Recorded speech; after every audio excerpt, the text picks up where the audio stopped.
जोहार जोहार हाँ जोहार गे दिल्ली खनम रुवाड़े ना अरे ट्रेन रे मिनाया नितो दो आंजमोग कना ठीक गे चल माले तो होला मेटांग वीडियो आड़ा कना सारी धरम ऑफिशियल खन खबर खन ओनारे टीकाराम बाबू आम इदी कते आडी बाड़ी कथा रोड कदा अच्छा जहां रे दो लई कदा जे जुदी माने लई बांग साना काना एंते रहो लई आम होयोआ जेहेतु ओना ना तेला दो दिसम हर को खजक काना नितो मेटांग खबर तो उडुक काना ओनारे आम इदी कते आडी बाड़ी बाड़ी कथा लई कदा अदो चेरेम लईया आडी किछु बाड़ी कथा लई कदा जहां दो लई बांग गानो काना निजेरा मोचा ते दो अच्छा आदो ये लेकाते माने मिदबार क्वेश्चन लेकाते ले खान उत्तर सुविधा एनखान खाता जो तीन चला दाड़िया मा माने टावर 3 घड़ी ताहेना मा ले में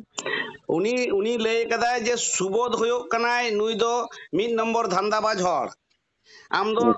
रुपा रेना पदक को एम कार्ड में 10,000 टका रेना आरो 11,000 टका गाड़ी भाड़ा को एम कार्ड में नोआ दा आम दो लोभाटिया गया ओनाते नोआ रेन चलाओ कना अच्छा नोआटा ना तेला नेम लहा आमगे नोआ दो लाहागे आज के जोगाजोग किनियाय अने दादा दिल्ली चला मांग इन ठेन मीटिंग तो का तमा सारी धरम रेना आदिन मेता दिया इन तो उनका तो समय तो बांग हुआ अले दादा आम दो ता पासी जितके लेकाते मन होले मन में लागित नोकाले मने कदा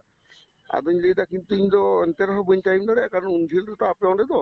आले दो झांतेतले दाना प्रचुर टाका खर्चा कान दिया हिजु सेनो आर नोआ दिया कमिटी हो बाय बहन दाड़िया से इन तो बन दाड़िया आ ट्रेन तो सेन खान एकला ते चलाव को एबार जुदी गाड़ी भाड़ा कम दाड़िया खान नेल में ले तीना बा खर्चा 10-12 जतो नेमोआ आदिन दा किंतु आमा कथा तीन गाड़ी दिया तो नेल हुआ आदो गाड़ी आते के सेन इन आले ले गालमारा कदिन एकला सो तो बन चला बड़ा जहां से ताले कमिटी खन को गड़ो आ냐 आदो टांग गाड़ी ले इदी किदा आदो उनी होइन ते 11,000 टाका आदो रुवर समय 7,000 टाका दो एमा दिया आदो दादा बाकी 4,000 टाका दो इन ऑनलाइन थिंग कोलमा ठीक गया कुल दो पाई कुल कदा किंतु है रुपना दो को एम कदा आदो ठीक गया उनका खातिर ते नोआ को नोकाय उतको नहीं तो बन बिजकावना इन दो जेतु टांग उद्देश्य दिल्ली बन चला कना संगे हर को चला ताबना एई केना व्यापार ओना साथे लई कदाय आको टमक तुंदा आते को चलाना पे तो टमक तुंदा पे रेज केट को रूह पे रूह चोट को पे बांग आंजम लेना चलका टमक तुंदा इदी कते को चलाना पुरगुलिया खन बास रिजर्व कते को चलाओ कना आकोरेन गिदर पिदर एरा उरुआते आर ओंडे आपे टमक तुंदा बापे रूह चोट को होय होय आचे नोय लियाम गे ओंडे दो आबो दो टमक तुंदा रुना परमिशन दो लिखित हो ना प्रथम दो नुको माने आदिवासी समन्वय समिति साथे मीटिंग रेना कथा दो ताहे कना किंतु ओना मेमोरेंडम चेक लेका हुआ चेत धर्म ना इतु रहना ओनाते प्रचंड मिटांग बाग बितंडा हुई लेना आदो ओना लहा हिलो निंदे नोआ के गोटाय ना जे जार अपन अपन जेबन करावा आदो दोसार लो सेता 10टा समय हो शेष चेष्टा उनको हुको चेष्टा दा आले चेष्टा दा जे मिद साथे के आदिवासी समन्वय समिति बन करावा किंतु ओना शेष पर्यंत बांग गान लेना आदो आबो दो ओना हते लहा रेगे मिटांग परमिशन ना अप्लाई एम ताहे कना कारण लहा खन को बुझे कान थाई को धर्म नितुम पालन एटा से को इदी आदो ओनाते एप्लीकेशन को एम काते ओना को परमिशन दो नाम लेना लास्ट मोमेंट रे आदो ओना उन समय नोआ गोटाय ना ठीक है ताहले आपे आपे लेका करा पे आले हाले लेका ओनाते 10टा खन एकटा समय ताहे कान तालेया आदो 10टा समय पेंडल तैयार एहबेना ताहले प्राय 40 मिनट लगावना पेंडल को सजावते आंजमो कना तो आंजमो कना आदि समय लगान खाना ले समय की कम कना एरपर किछु टामक रुको एहब लेदा एकदम पुलिस को दर हेजना ओने जहां जंतर पंतर नि जहां आईसी ताहे कना उनी लेदा सर आपे मा टामक तुंदा रुना दो नका बनु तपिया नोआ दो परमिशन बनुआ आदिनदारी उनजल कुम को हेजन ताले की परमिशन तो एमा कोपे आदल दा इथिके जिन चेष्टा दिन किंतु जेहेतु लिखित बनुआ इन बड़ साहब ठन परमिशन हताव हुतिया हताव काते इन किंतु ओना नेना तबे रू जा तबे रू दाड़िया ओना व्यवस्था एदा आदो तायम ते लास्ट 20 मिनट लगी हेलो हां आजमो कना आर इनेटा दो इने लेका टामक तुंदा दो सेकंड आपे उनी पे मेता दे आया दो व्यवसा सारी धरम कना आर आपे दो गेंजी पे अखरिन दा सारी धरम न्युतुम ते ओना हरो लेनना ओना रेन सभ्य पे होयो नोय लई तोरा किदा आपे दो गेंजी अखरिन चांदा सारी धरम और आज दो पे मेन का दे व्यवसा सारी धरम माने गेंजी आपे दो गेंजी पे अखरिन दा आपे दो चांदा सारी धरम और आज दो पे मेन का दे व्यवसा सारी धरम हाय आपे ओना जी लियाम कना गेंजी दो चेक कना ओना दो उन समय नोआ गालमाराव हुई लेना যেহেতু পোস্টার আকার রᱮᱱᱟᱜ জায়গা অঁᱰᱮ ᱫᱚ ᱵᱟᱹᱱᱩᱜᱼᱟ তাহলে মিᱫᱴᱟᱝ গেঞ্জি ᱛᱟᱱᱟᱜ ᱨᱮ ᱟᱵᱚ ᱥᱟᱹᱨᱤ ᱫᱷᱚᱨᱚᱢ কোড দেনা হোগা সে উই ওয়ান সারি ধরম কোড ননকানা অল ছাপা কাতে গেঞ্জি বন তেয়ারা এবং ওনা তেয়ার কাতে তিনাᱹᱜ পাড়াᱜ ᱠᱟᱱᱟ খরচা অনকা ᱞᱮ ᱵᱚᱱ ᱟᱠᱷᱨᱤᱧᱟ ᱚᱱᱟ ᱫᱚ ᱥᱟᱹᱨᱤ ᱫᱷᱚᱨᱚᱢ কোড কমিটি ᱨᱮᱱᱟᱜ ওই বিনা রে ᱡᱷᱚᱛᱚ ᱜᱚᱴᱟ ᱠᱟᱛᱮ ᱜᱮ ᱚᱱᱟ ᱞᱮ তেয়ার ᱦᱚᱪᱚ ᱞᱮᱫᱟ এবং 150 টাকা ᱠᱟᱛᱮ ᱵᱚᱱ ᱟᱠᱷᱨᱤᱧᱟ ᱱᱚᱣᱟ ᱦᱚᱸ ᱠᱟᱛᱷᱟ ᱦᱩᱭ ᱞᱮᱱᱟ ᱚᱱᱟ ᱫᱚ ᱠᱚᱢᱤᱴᱤᱭᱟᱜ ᱵᱮᱯᱟᱨ ᱛᱟᱦᱮᱸ ᱠᱟᱱᱟ ᱡᱮᱦᱮᱛᱩ ᱚᱱᱟ ᱥᱞᱳᱜᱟᱱ ᱚᱞ ᱛᱟᱦᱮᱸ ᱠᱟᱱᱟ এবার আজ যে ᱚᱸᱰᱮ ᱥᱮᱱᱚᱜ ᱛᱮ ᱚᱱᱟ ᱠᱚ ᱟᱠᱷᱨᱤᱧᱟ কমিটি ᱴᱷᱮᱱ ᱦᱚᱸ ᱯᱟᱨমিশন ᱦᱚᱸ ᱵᱟᱭ ᱦᱟᱛᱟᱣ ᱠᱟᱫᱟ ᱟᱨ ᱚᱱᱟ ᱟᱭᱟᱜ ᱚᱱᱟ ᱫᱚ ᱟᱫᱚ ᱪᱮᱫᱟᱜ ᱚᱸᱰᱮ ᱫᱚ ᱟᱵᱚ ᱫᱚ ᱚᱱᱟ ᱴᱤᱠᱟᱹᱨᱟᱢᱟᱜ ᱨᱟᱱ ᱟᱠᱷᱨᱤᱧ ᱞᱟᱹᱜᱤᱫ ᱫᱚ ᱫᱤল্ᱞᱤ ᱨᱮᱫᱚ ᱦᱚᱲ ᱫᱚ ᱵᱟᱝ ᱦᱚᱦᱚ ᱦᱩᱭ ᱠᱟᱱᱟ ᱫᱤল্ᱞᱤ ᱨᱮ ᱦᱚᱦᱚ ᱦᱩᱭ ᱠᱟᱱᱟ ᱟᱵᱚᱣᱟᱜ ᱥᱟᱹᱨᱤ ᱫᱷᱚᱨᱚᱢ ᱠᱳᱰ ᱞᱟᱹᱜᱤᱫ ᱛᱮ ᱟᱫᱚ ᱩᱱᱤ ᱫᱚ ᱥᱟᱹᱨᱤ ᱫᱷᱚᱨᱚᱢ ᱠᱳᱰ ᱠᱚᱢᱤᱴᱤᱭᱟᱜ ᱢᱤᱴᱤᱝ ᱨᱮ ᱟᱵᱚ ᱥᱟᱹᱨᱤ ᱫᱷᱚᱨᱚᱢ ᱨᱮᱱᱟᱜ ᱠᱳᱰ ᱵᱚᱱ ᱠᱷᱚᱡ ᱠᱟᱱᱟ ᱦᱟᱸᱰᱮ ᱟᱡ ᱡᱩᱫᱤ ᱨᱟᱱ ᱵᱳᱛᱚᱞ ᱟᱛᱮ ᱟᱭᱟᱜ ᱤᱭᱟᱹᱛᱮ ᱪᱟᱞᱟᱜᱼᱟᱭ ᱚᱱᱟ ᱫᱚ ᱟᱭᱟᱜ ᱢᱤᱫᱴᱟᱝ ᱵᱷᱩᱞ ᱠᱟᱱᱟ ᱚᱱᱟ ᱫᱚ ᱟᱨ ᱚᱠᱚᱭ ᱦᱚᱸ ᱵᱮᱵᱥᱟ ᱥᱟᱹᱨᱤ ᱫᱷᱚᱨᱚᱢ ᱠᱚ ᱢᱮᱱ ᱠᱟᱣᱫᱮᱭᱟ ᱥᱮ ᱚᱱᱟ ᱫᱚ ᱟᱡᱛᱮ ᱧᱩᱛᱩᱢᱟᱜ ᱠᱟᱱᱟᱭ ᱥᱟᱹᱨᱤ ᱫᱷᱚᱨᱚᱢ ᱫᱚ ᱥᱟᱹᱨᱤ ᱫᱷᱚᱨᱚᱢ ᱜᱮ ᱚᱱᱟ ᱫᱷᱚᱨᱚᱢ ᱟᱛᱮ ᱪᱮᱫᱟᱜ ᱚᱱᱠᱟ ᱫᱚᱠᱚ ᱞᱤᱠᱷᱟᱹᱭᱮᱫ ᱛᱟᱵᱚᱱᱟ ᱤᱧᱟᱹᱜ ᱛᱚ ᱚᱱᱟᱜᱮ ᱯᱨᱚᱥᱱᱚ ᱟᱡ ᱡᱩᱫᱤ ᱥᱟᱹᱨᱤᱜᱮ ᱩᱱᱤ ᱥᱟᱹᱨᱤ ᱫᱷᱚᱨᱚᱢ ᱨᱤᱱᱤᱡ ᱫᱩᱞᱟᱹᱲᱤᱭᱟᱹ ᱦᱩᱭᱩᱜᱼᱟᱭ ᱱᱚᱣᱟ ᱛᱮᱫᱚ ᱱᱚᱝᱠᱟ ᱥᱤᱱ ᱫᱚ ᱵᱟᱭ ᱠᱨᱤᱭᱮᱴ ᱠᱮᱭᱟ ᱮᱢᱚᱱᱠᱤ ᱢᱩᱪᱟᱹᱫ ᱨᱮᱦᱚᱸ ᱤᱧ ᱠᱩᱞᱤ ᱠᱟᱱ ᱛᱤᱠᱨᱟᱢ ᱵᱟᱵᱩ ᱪᱮᱫ ᱟᱫᱚ ᱚᱸᱰᱮ ᱯᱮ ᱛᱟᱦᱮᱱ ᱠᱟᱱ ᱜᱮᱭᱟ ᱛᱚ ᱟᱠᱚ ᱛᱟᱦᱮᱱ ᱞᱟᱹᱜᱤᱫ ᱞᱮ ᱵᱮᱵᱚᱥᱛᱷᱟ ᱟᱫ ᱠᱚᱣᱟ ᱟᱢᱵᱮᱫᱠᱚᱨ ᱵᱷᱚᱵᱚᱱ ᱨᱮᱦᱚᱸ ᱟᱫᱚ ᱞᱮᱴ ᱛᱮᱠᱚ ᱥᱮᱴᱮᱨ ᱟᱠᱟᱱᱟ ᱡᱟᱭᱦᱳᱠ ᱚᱸᱰᱮ ᱜᱮ ᱜᱟᱹᱰᱤ ᱠᱚ ᱯᱟᱨᱠᱤᱝ ᱦᱚᱪᱚᱣᱟᱫ ᱠᱚᱣᱟ ᱫᱤল্ᱞᱤ ᱞᱮᱠᱟᱱ ᱡᱟᱭᱜᱟ ᱨᱮ ᱵᱷᱤᱛᱨᱤ ᱨᱮ ᱧᱤᱫᱟᱹ ᱠᱚ ᱯᱟᱨᱠᱤᱝ ᱞᱮᱫ ᱛᱟᱠᱚᱣᱟ ᱛᱟᱨᱯᱚᱨᱮ ᱚᱸᱰᱮ ᱦᱚᱸ ᱯᱚᱭᱥᱟ ᱛᱟᱠᱚ ᱫᱚ ᱵᱟᱠᱚ ᱮᱢ ᱦᱚᱴᱚ ᱠᱟᱫᱟ ᱚᱸᱰᱮ ᱨᱩᱢ ᱨᱮ ᱟᱞᱮ ᱫᱚ ᱠᱤᱱᱛᱩ ᱯᱮᱢᱮᱱᱴ ᱦᱩᱭ ᱟᱠᱟᱱ ᱛᱟᱞᱮᱭᱟ ᱛᱟᱨᱯᱚᱨᱮ ᱱᱚᱰᱮ ᱟᱠᱚ ᱡᱮ ᱨᱩᱣᱟᱹᱲ ᱥᱚᱢᱚᱭ ᱢᱤᱴᱤᱝ ᱪᱟᱵᱟ ᱠᱟᱛᱮ ᱜᱮ ᱡᱚᱠᱷᱚᱱ একটা চাবায়না আদো দিন তাহলে টিকারাম বাবু আর হাপি বাবু গালমারাও লেদ দো আদো বাং দাদা নিত গাড়ি লে আড়া আদো গাড়ি কো আড়া কিদা আর উন তো ভিড় রেখে আলে লইয়ে কানা কারণ কো পুলিশ কো সা হানা নাওয়া গালমারাও হুᱭᱩᱜ ᱠᱟᱱᱟ প্যান্ডেল কো সা আর ওঁᱰᱮ সঙ্গেতে প্যান্ডেল করা হইনা আর বাং বাংতে প্রায় 25-40 হাজার টাকা খরচা হয়না তাচেন চিকে হানি রেশন পকেট কো এম কাতে কারণ চাঁদা ফেদা চেদ হওয়া চিদিয়াম চিকিয়া আর নুকু প্যান্ডেল वाला को ना एम हुआ उनको पैंडल टाका যতক্ষণ বালে পেমেন্ট আকো কারণ মিটিং বালে হেব দাঁড়িয়ে কানা মিটিং চলাকালীন ওনা কো হলে করাও কানা আদো নুই যে ননকান কথা কো ᱞᱟᱹᱭ ᱠᱮᱫᱟ ᱱᱚᱣᱟ ᱫᱚ ᱟᱹᱰᱤ ᱫᱟᱭᱤᱛᱛᱚᱜᱮᱱ ᱦᱚᱲ ᱞᱮᱠᱟ ᱠᱟᱛᱷᱟᱭ ᱞᱟᱹᱭ ᱠᱮᱫᱟ ᱢᱤᱫᱴᱟᱝ ᱫᱟᱭᱤᱛᱛᱚᱜᱮᱱ ᱦᱚᱲ ᱫᱚ ᱱᱚᱝᱠᱟ ᱵᱟᱠᱚ ᱞᱟᱹᱭᱟ এবং মাস্টার হড় কানাম এবার যে ধরনের ভাষা কই প্রয়োগ কাদা ইনকো লিয়েন কানা আᱹᱰᱤ হাহাড়া কথা আইরেন ছাত্র কে বা চেদ কো আঞ্জম আর সারি ধরম যাহাই কো খোঁজ কানা কোড उनको मोचारे नौकान भाषा तो एकदम बेमानान आदो उनी तो इन दो नइले टिकाराम बाबू जी सारी के खुशी आए सारी धरम ओना जते बो नाम मा कोड उनका लका कामी मा ठीक गया कोनो असुविधा न किंतु एमन मिटन कथा लई केदा हर को लेन केदा जे सारी धरम कोड होयेन बांग होयेन एंगाते उनको बन क्षमा बन खर्चा तो क्षमा दो अकय ठन अकय क्षमा खोजा बरं आज जहाँ तीन मारा बाड़ी कथा को लई का तबना नोटे सतर्क को थाहे और कन्फिडेंस छाड़ा अकय हो स्पीच ओडे चांस बाको नाम कदा चेदा बाको नाम कदा समय के बांग थाहे कना आबो सांबादिक सम्मेलन समय आदिटा चलाव कना प्राय 40 मिनिट तारपरे इन समय बाबू आबो साब माने समय की আর মিটাং দাদা আর মিটাং কথা লই তোরা কাদা আর মিটাং কথা লই কাদা আপে দো ইন্ডিয়া লেকা পে চালাও কনা আপরেন বাহু को दो बाको चला मेन कथा दो আর आको खान दो एरा रु बाहु को आते बे इदी कोते दिल्ली रे पे कासियत कोआ अच्छा ओना कथा तो एक भद्र हड़ा कथा कना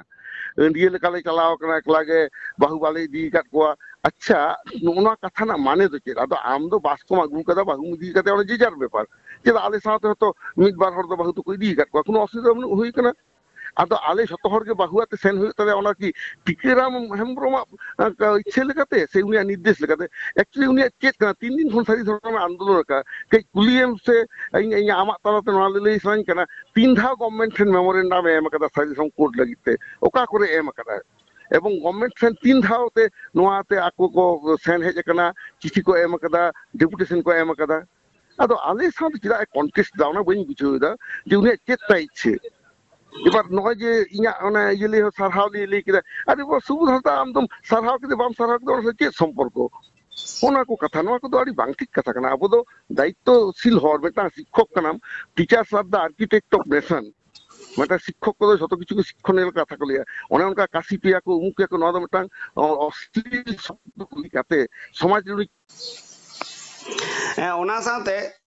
ओंडे एटा जहां धरम सांग माने नय जे मेटांग सोड़े कना धरम आदो नोआ हो आम दो ठीक साइ मैसेज बाम एम कार्ड को हानकू जहां आदिवासी धरम से चेत सारना देखो को खोजो कना मुंडो धरम हर को चलाव कान ताहे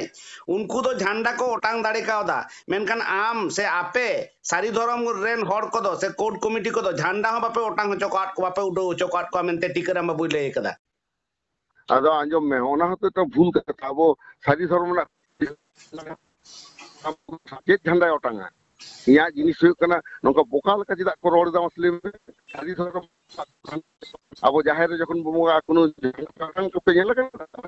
ᱛᱟᱦᱞᱮ ᱚᱠᱟ ᱞᱮᱠᱟᱱ ᱥᱟᱹᱨᱤ ᱫᱷᱚᱨᱚᱢ ᱜᱟᱹᱠᱷᱩᱲᱤᱭᱟᱹ ᱠᱟᱱᱟ ᱪᱮᱫ ᱞᱮᱠᱟ ᱡᱤᱱᱤᱥ ᱫᱚ ᱢᱚᱴᱟ ᱱᱚᱣᱟ ᱠᱳᱱᱳ ᱨᱟᱡᱽᱱᱳᱭᱛᱤᱠ ᱢᱤছিল ᱠᱟᱱᱟ ᱟᱵᱚᱣᱟᱜ ᱫᱚ ᱡᱟᱦᱟᱸ ᱯᱳᱥᱴᱟᱨ ᱢᱮᱱᱟᱜᱼᱟ ᱡᱟᱦᱟᱸ ᱫᱤল্ᱞᱤ ᱨᱮᱱᱟᱜ ᱠᱟᱜᱚᱡᱽ ᱠᱚᱨᱮ ᱫᱤल्ली ᱨᱮᱱᱟᱜ मीडिया ᱠᱚᱨᱮ ᱩᱱᱟᱹᱜ ᱯᱨᱚᱪᱟᱨ ᱟᱠᱟᱱᱟ ᱮᱢᱚᱱᱠᱤ ᱵᱮᱥ ᱠᱤᱪᱷᱩ मीडिया ᱦᱮᱡ ᱟᱠᱟᱱᱟ ᱟᱞᱮᱭᱟᱜ ᱥᱟংᱵᱟদিक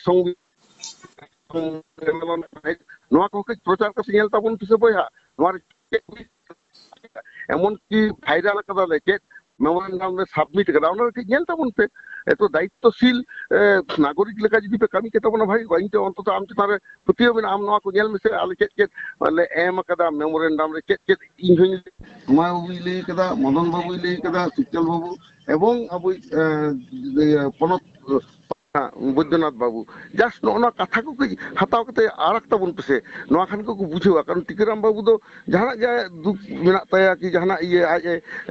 ᱤᱭᱟᱹ ᱠᱟᱱᱟ ᱠᱚᱥᱴᱚᱭ ᱵᱩᱡᱷᱟᱹᱣ ᱠᱟᱫᱟ ᱟᱡ ᱫᱚ ᱩᱪᱤᱛ ᱛᱟᱦᱮᱸ ᱠᱟᱱᱟ ᱟᱞᱮ ᱥᱟᱶ ᱜᱟᱞᱢᱟᱨᱟᱣ ᱠᱮᱭᱟ ᱟᱫᱚ ᱵᱷᱟᱭᱨᱟᱞ ᱠᱮᱫᱟ ᱛᱟᱨ ᱢᱟᱱᱮ ᱟᱞᱮ ᱞᱮ ᱵᱩᱡᱷᱟᱹᱣ ᱠᱮᱫᱟ ᱱᱩᱭᱟᱜ ᱫᱚ ᱮᱴᱟᱜ ᱤᱱᱴᱮᱱᱥᱮᱱ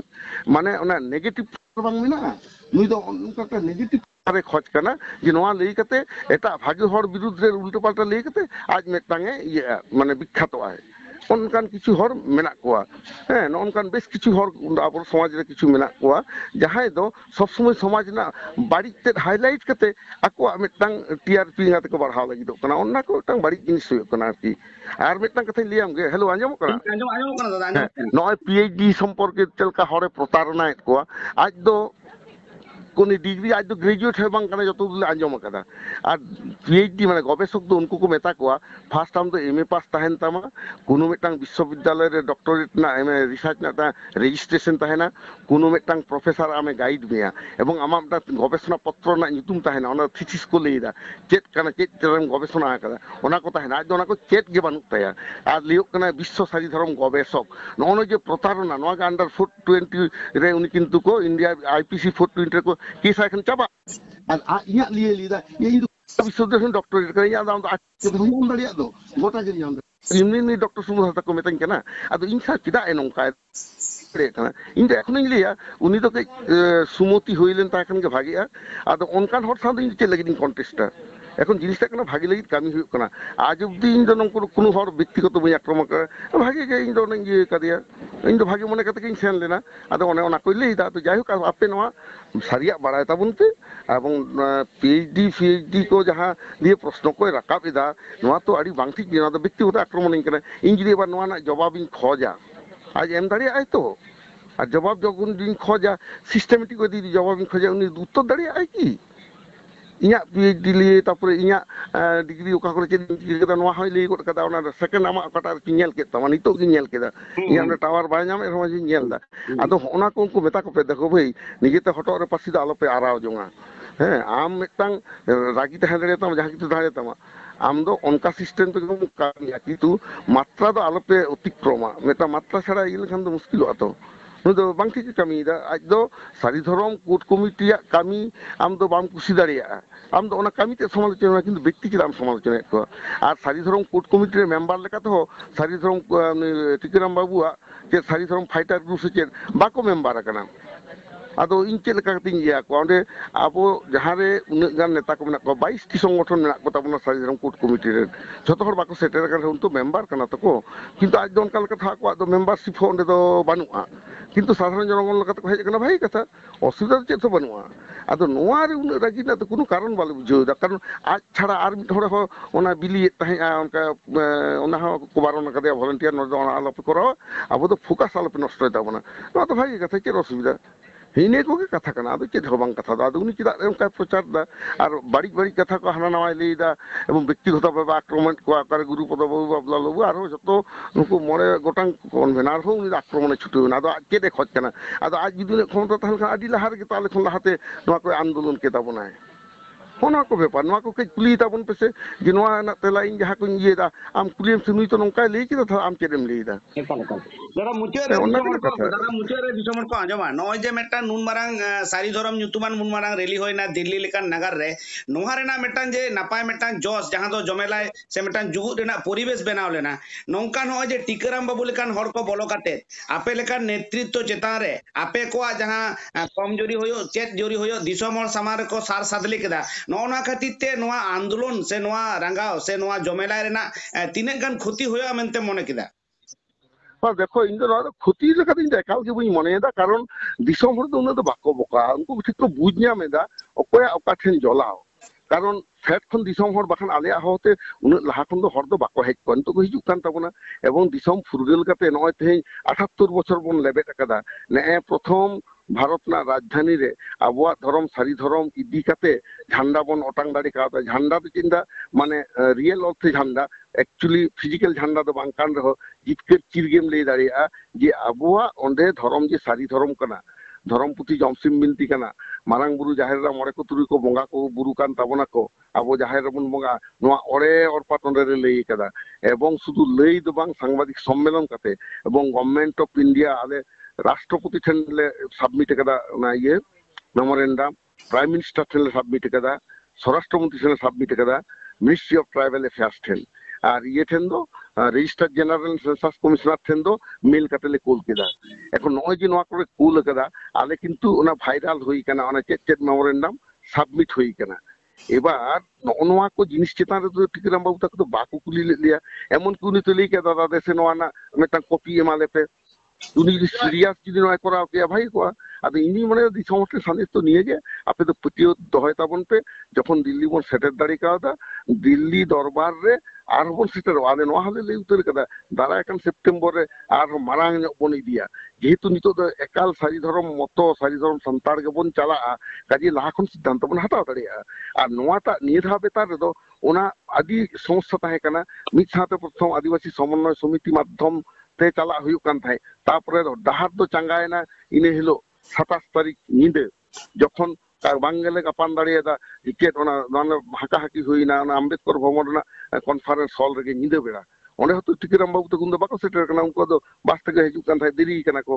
किंतु जिनिसटा कना नय जे नोआ को कथारा पाचा हुई कना आदो आले लाहा कुन के सापड़ाल रे ताहे कानते पोस्टर को दली जुत दिले ताया ओना जहां गेंजिले आखिया को कना ओना होना लगी आबो प्रचार लगी तेगे नोआ दो अनुदान लगी ते आले ओंडे 40,000 टाका लका टोटल खर्चा ना नोआ कामी सिगिलते किंतु आले जतो कोते चांदा मात्र 10-12,000 टाका बखना ओंडे स्पॉट रे जहां को एम का तालेया आदो हानी ने पॉकेट खंतले चलाओ कदा माने आरी हारा कथा किंतु टिकिराम बाबू जहां कथा लई किदा इंतु जिदा बेटा ना दायित्वशील हर लका लई उचित कना एवं आज स्कूल रे टीचर ही आए तो नौकान हर जो फ्रॉड केस से ताहे जे भाषा उन्हें चेत हाल हो गया किंतु बाय बुझ दड़िया कना এখন इन तो ओना योबा को कना बेटा दायित्व सरकारी दफ्तर रे जहां को कामिया उनको तो रोड रे ताराम रे उनको मिटांग लिमिट ताहेन तकवा उनी जेभावे जहां को लिए रोड केदा आले प्रत्येकटी सरकारी ऑफिस रे ससम्मान ले कामी केदा दीर्घ 40 বছর को 35 বছর 36 বছর ले चाकरी केदा मिटांग हरमर काली दाग बाको एम दाड़े कालिया ते टिकिराम नोआ लेई केदा तीन मांग बाड़ी कथा लेई केदा नोआ जी जहां बाबा जी चैलेंज आया बाम चैलेंज कना भइते आम ताले ओना माने चेक कोलिया ओना कष्ट आम बियार तम होना को बाको बुझुआ आले तो प्रत्येक मदन आंजम सानोई लियाम कना इन स्टेट बैंक रिटायर्ड ऑफिसर एवं कलकत्ता यूनिवर्सिटी प्रोफेसर कने मदन बाबू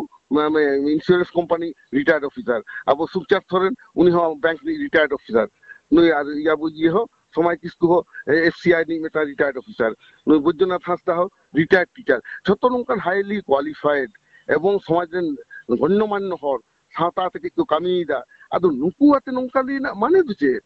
হনওয়া কিন্তু আজ জবাব এম হইতা দিসম হরটেন ওনাগিন লেদা দিসম হরদা আলোকো আত্মীয় তাবন মা মনে আলোকো রাপুত তাকমা নোংা তো কিছু কো চেতাম চিকে ইনতিন মনেয়া কিছু হরদো মেনা কো আকা ব্যক্তি ছাত্ররা আঘাত লিখান কোন কাকো রড় গিয়া কিন্তু আবু সারি ধরম লড়াই রেদো নোয়া তো চেত হবাই ক্ষতি দাঁড়িয়া তোমা ইনদিন মনেয়া নিয়ে প্রতিও মেনা তিয়া